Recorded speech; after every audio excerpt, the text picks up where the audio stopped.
Apart from horror and dark humour in general, some of my favourite things to watch are comedies about horrible people, and I'm not even sure why. I think there's some kind of morbid appeal in seeing characters doing and saying things that you never would, and watching the stunned reactions of the people around them. Sometimes it's the anticipation as the characters prepare to throw themselves headfirst into total disaster, other times it's the surprise of having no idea what they're going to do next. Plus, there's a real thrill to witnessing outrageous antics, vicious, unfiltered outbursts, and having a front row ticket to see just how low a human being could possibly go. And to me, no TV series has ever done this quite like the 2004 Julia Davis comedy Nighty Night. I rewatched this show quite recently because my sister and I somehow managed to get each other the exact same box set for Christmas. So today I thought I'd share my love for this pitch black slice of British comedy. First, I'll be giving a brief overview for those who haven't seen it, so that you can decide for yourself if this is the type of thing that you'd enjoy.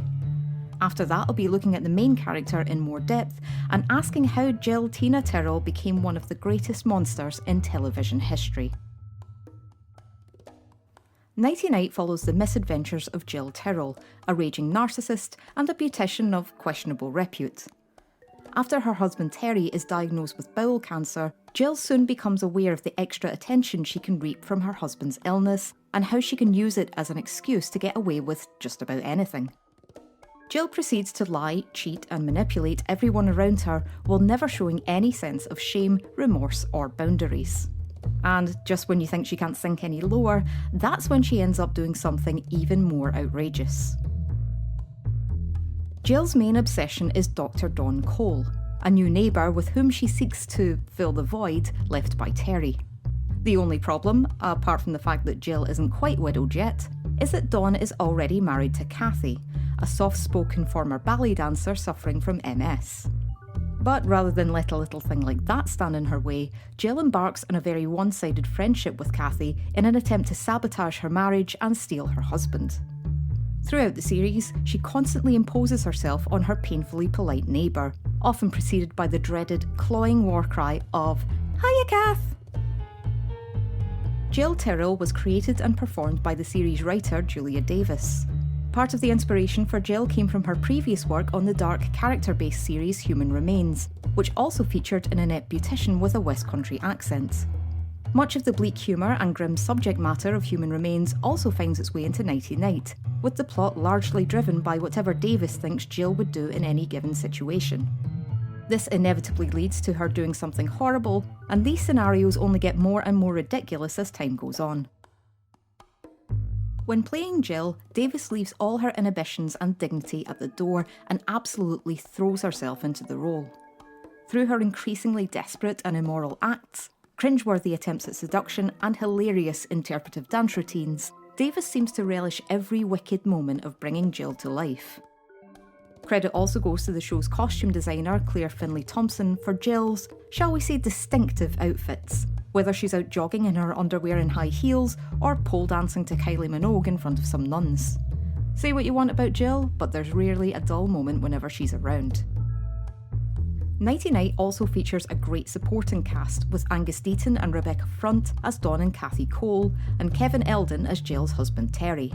Each actor manages to bring their own offbeat quirkiness to their characters, even if they end up looking practically normal next to the show's demented protagonist. Some of my favourite scenes are the interactions between Jill and Kath, in which Rebecca Front gives the impression of someone reluctantly inviting a vampire into her house. And while I always enjoy seeing how far Jill will push her luck, at the same time I'm always mentally urging Kathy to turn around and give her a right good slap. Other recurring characters in Nighty Night include Felicity Montague as the insanely busty Sue 2, and the gothed up Ruth Jones as Jill's best friend and enabler Linda Cobb. Linda is a fantastic creation and might be one of the few characters capable of stealing the scene away from Jill. Fans of Inside Number 9 might also recognise Mark Wooton, aka Stinky John, who appears twice in the show as two completely different characters. My personal favourite is Mark Gatiss as Glenn Bulb, a socially awkward widower who describes his personality as Scottish. Apparently the wig, accent and facial tic were Mark's own ideas, and he even brought his own set of false teeth left over from the League of Gentlemen. Initially meant to be a one-shot character, Mark's performance made such an impression on Julia Davis that the first series finale was completely rewritten to include his character, with additional Glenn Bulb scenes still being shot in the week before broadcast.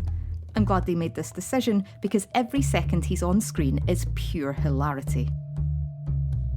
The music used for the opening and closing credits of Nighty Night come from the 1973 film My Name is Nobody, a spaghetti western comedy scored by Ennio Morricone. The film centres on a man named Nobody, who constantly tries to persuade his gunslinging idol to go out in a blaze of glory, instead of retiring in comfort to Europe like he planned. On the surface, these two stories couldn't be any more different, yet the theme of one person persuading others to act against their best interests purely for their own amusement is central to both. Maybe that's just a coincidence and this was simply chosen as a great piece of music, which it is, but whatever the case, it still makes a fitting theme for Jill. The second series of Nighty Night moves the Jill Tyrell saga to a retreat in Cornwall, and brings back most of the characters from Series 1. It might seem odd to see so many of them return, but to be honest, I was so glad to see them again that I didn't even care how contrived it was. If you thought the first series was a bit madcap, then strap yourself in for Series 2, because it's about to get wild. While Jill keeps on dialing it up to 11, often 12 or 13, the rest of the cast also branch out into some crazy personal journeys of their own, each with their own ridiculous and funny developments. We also get a lot more gross-out moments than the first series, with a few scenes that are quite fantastically horrible, which might be a plus or minus depending on your own personal tastes. Overall, it's not quite as cohesive as Series 1, but Series 2 is still deliciously dark and filled with more Jill Tyrell hijinks. And maybe I've been stuck at home for too long, but that Cornwall scenery really does look lovely. As for Series 3, this hasn't been officially ruled out, but it doesn't seem likely. In 2005, Julia Davis said she had no plans to make a third series, or any idea how the story would even go. This was still the case in 2018 when the subject was raised during a cast Q&A at the BFI. However, the audience showed a lot of enthusiasm, and you can tell that the cast members still think fondly about working together and playing those characters. But for now, Nighty Night remains on that long list of British shows that wrapped up long before they outstayed their welcome, which isn't necessarily a bad thing. Could the show return in another form? Well, in one of the DVD featurettes, Julia and Mark did joke about a musical or an operatic version, just as long as Glenn Bulb gets his own aria. I've certainly heard of stranger ideas for musicals, so if there's anyone out there with the skills and the inclination, then please, make it so. Critically acclaimed at the time of broadcast, Nighty Night now enjoys its status as a cult classic, with more and more people discovering the show for the first time.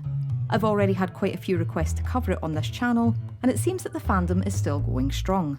Definitely check it out if you're a fan of black comedy, and if you've enjoyed seeing the cast members in similar roles. Bear in mind, the show deals with some seriously grim and taboo subject matter without a shred of tact or dignity. As one reviewer put it, this series didn't just cross the line, it scissor-kicked over it with no pants on. Series 1 and 2 are currently available on BBC iPlayer, and I'd also recommend the DVD box set, which comes with plenty of deleted scenes and other bonus material. If you're trying to watch the show somewhere else, then there's a Julia Davis fan page on Facebook run by some very nice people who might be able to help you out, so I'll leave a link for that down below. And now I'd like to dig just a little bit deeper into the character of Jill Tyrell. I'll do a spoiler warning from here on, otherwise it just gets nasty. We've covered a lot of horrible characters on this channel, but personally I think that Jill Tyrell takes the cake, and then talks Kathy into paying for it, and then puts poison in it and gets Glenn to feed it to somebody else. You get the picture. At the end of the day, that isn't a pudding you'd care to eat. Personally, I think Jill is a fascinating character. For her, the term rock bottom simply doesn't exist, and she won't think twice about stooping to a new low. Everything she does is driven by pure selfishness, and she has no regard for the suffering she causes to other people, only using them to get what she wants. She is what my mum would call a nasty piece of work. So how did she turn out this way? And how can we even try to explain the worst of her actions? Here's what we know about Jill's history and the implications of her behaviour throughout the series. In the first episode, we hear about an incident that has caused Jill some emotional trauma. While she was in Bristol watching Phantom on Ice, which, by the way, is a real thing, her husband Terry slept with another woman. He confessed to Jill afterwards, though he never revealed the identity of the so-called slut. This appears to be the only instance of infidelity throughout their 15-year marriage, and it sounds like the couple's own sex life was practically non-existent. We don't know how long ago the affair happened, but Jill's reactions show us that the pain is still very raw. She and Terry discuss why it happened, which Jill dismisses as the chemo talking, right before she goes home and starts smashing up the house. This also marks the very first time she outright lies about her husband's death. Clearly, she doesn't handle rejection very well and is capable of acting out in dramatic and unusual ways. Did Terry's affair cause Jill to start acting the way she does? It's certainly plausible, as an experience like this can really damage a person's self-esteem and general ability to trust. Jill may be overcompensating for this by constantly seeking validation, disregarding any negative opinions of herself, and hurting others before they can hurt her. In a 2004 interview, Julia Davis said, "I've wondered if it was the affair that her husband Terry had that made her so horrific, but I don't really know." And of course, neither can we. While we may speculate, we have absolutely no idea what Jill was like before the affair or before she married Terry. In fact, it's kind of hard to imagine how the two of them even got together in the first place. I think it's quite telling that the couple stayed together after Terry poked his pipe in a local tart, because after 15 years in the desert, there wasn't exactly much to salvage. The couple have no sex life, no children, unless you count Michael the dog.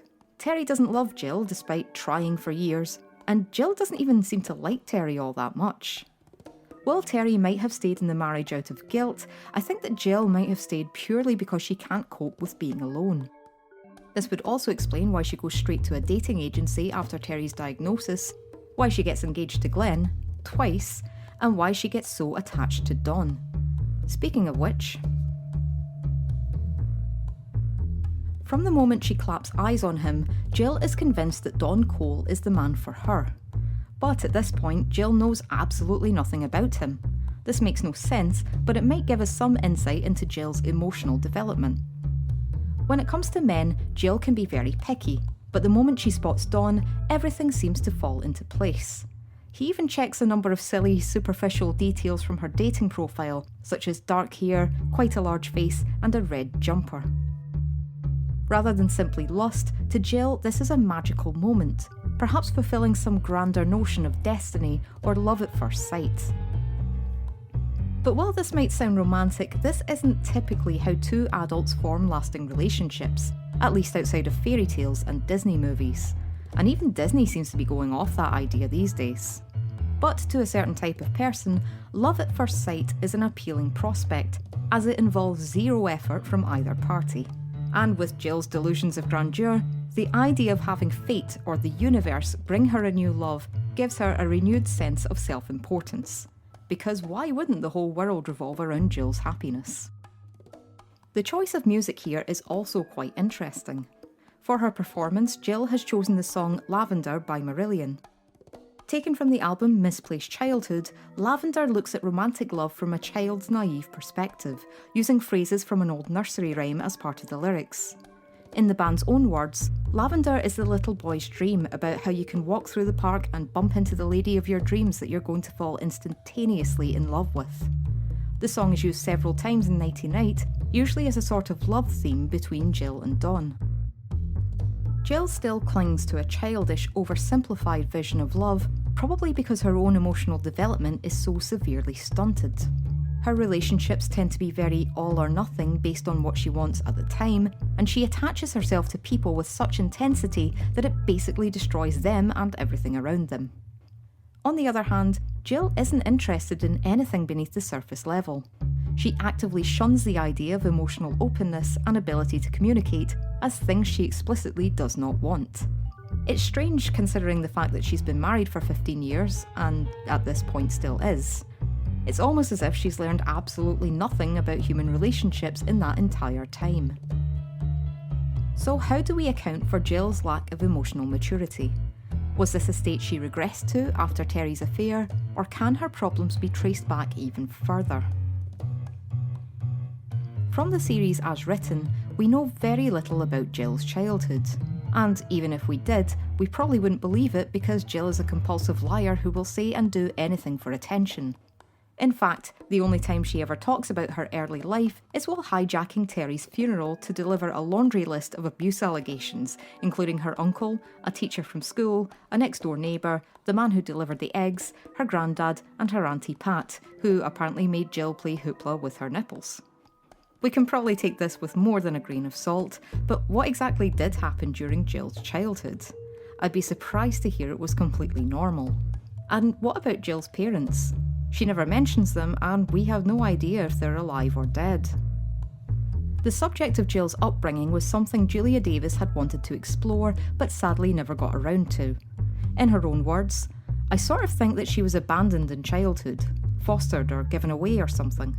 I'm sure she didn't have proper parents around her. For a while, I did think of her having an old mother, a real witchy, frightening mum living in the attic, who made her the way she is, and I probably should have explored it more in the script." This would have explained so much about Jill Tyrell, and it's a shame that none of this ended up being included. The experience of neglect or abandonment could certainly contribute to Jill's fear of being alone, along with her constant need to be the centre of attention, as this was something she didn't get enough of while growing up. It would also explain the harsh and cruel elements of Jill's nature, as someone who's had to fend for herself from an early age. As for the witchy old mother, it sounds like that would have been really interesting, and I can't help but wonder who they would have got to play her. While there's a lot to unpack in the psychology of Jill Tyrell, much of her behaviour could be considered evidence of a personality disorder. And if we look at certain entries within the diagnostic handbooks, we find a few descriptions that appear to fit her almost uncannily well. Before we dive in, I should point out that I am not a psychology expert of any kind. I'm just a weirdo on the internet who finds the subject interesting. Also, bear in mind that the following conditions do affect real people, even though we're talking about a fictional character who was purposefully written with extreme behaviour for comedic purposes. Just because Jill is awful and may have a personality disorder doesn't mean that anyone with a personality disorder is automatically a bad person, or that they would go to anywhere near the lengths that she does. There are various treatments available for those who can and do seek help, and I'll leave links to some credible sources down below. Okay, so back to playing the armchair psychologist for people who aren't even real. The DSM-5 groups personality disorders into 3 main clusters. In Jill's case, we'll be looking at Cluster B, which includes antisocial, borderline, histrionic, and narcissistic personality disorders. While there is some overlap between these conditions and a patient may be diagnosed with more than one, Cluster B is generally characterised with overly emotional, socially inappropriate, and unpredictable behaviour. Out of the 4 disorders within this group, there are 3 in particular that appear to match the tendencies exhibited by Jill. Antisocial personality disorder is characterised by impulsive and irresponsible behaviour, often disregarding the rights and safety of others while demonstrating a complete lack of empathy.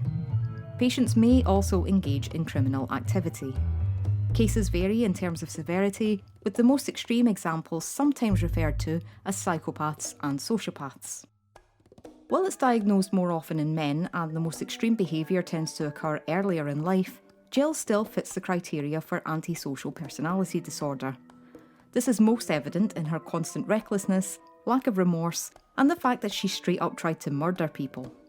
Again, I was quite shocked to see that so many of her victims survived to Series 2. The only thing we can't qualify is that most patients also have a history of disordered conduct during childhood, and we have no idea if Jill was ever a juvenile delinquent or just an adult one. We can also see a lot of Jill Tyrell in the symptoms for histrionic personality disorder, which is defined by constant attention-seeking, emotional overreactions, and inappropriately seductive behaviour and appearance. Doesn't that sound familiar?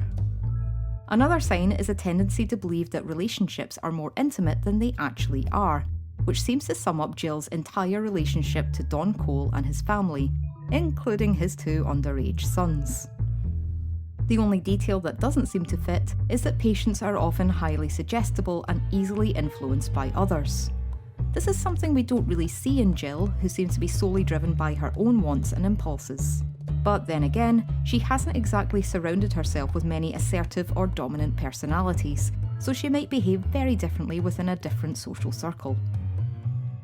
Finally, we get to narcissistic personality disorder, or NPD. While this might seem like a no-brainer, as Jill is most definitely a narcissist, NPD is a lot more complex than a simple case of vanity and self-entitlement. But once again, Jill appears to fit most of the criteria. She certainly believes she's a special person. For instance, when she claims to have seen Jesus smiling like a puppy at her right as she was about to die, before Princess Diana told Jill she was the best person who ever lived and passed on her mantle as the new Queen of Hearts. Needless to say, that probably didn't happen. Also prevalent is her need for excessive admiration, lack of empathy, and her preoccupation with fantasies of unlimited success, power, brilliance, beauty, or ideal love.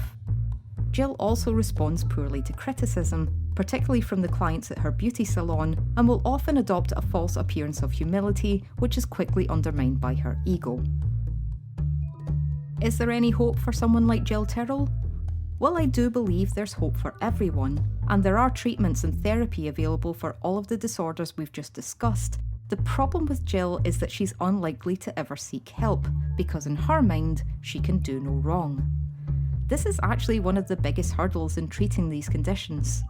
In the words of Julia Davis, the thing with Jill is she's completely instinctive and genuinely can't see she's trampling over people psychopathically. And even if she were to try and reform herself, and not with her disingenuous born-again Christian act, Jill would then have to start owning up to all the terrible things she's done and accept that maybe she isn't the best person who ever lived. And honestly, I can't see her doing that anytime soon. For better or worse, Jill is always fun to watch. Whether she's pestering Kathy, making a public display of herself, or engaging in yet another desperate attempt to get Dawn's toad in her hole. No matter what she does, it seems that nobody can stop the force of nature that is Jill Tyrell. Ruth Jones once described the character as indestructible, and I do think that's part of the appeal. That and her many ridiculous rants, outfits, and dance moves. Jill may be a monster, but she's the kind of monster you can't help watching. And deep down, we all secretly love watching her get away with murder. Hi everyone. Thanks for sticking around to the end of the video, and I hope you enjoyed my pointlessly detailed character analysis. I'm thinking of doing some more of these videos on TV series that don't get enough attention, so please feel free to leave your suggestions below. But if you're only here for the number 9 content, fear not, because I have another episode planned for the next video, one that stood out to me a lot while rewatching the series during lockdown. Can anyone guess what it is? Well, that's it from me. Stay safe, stay local, and nighty night to you all.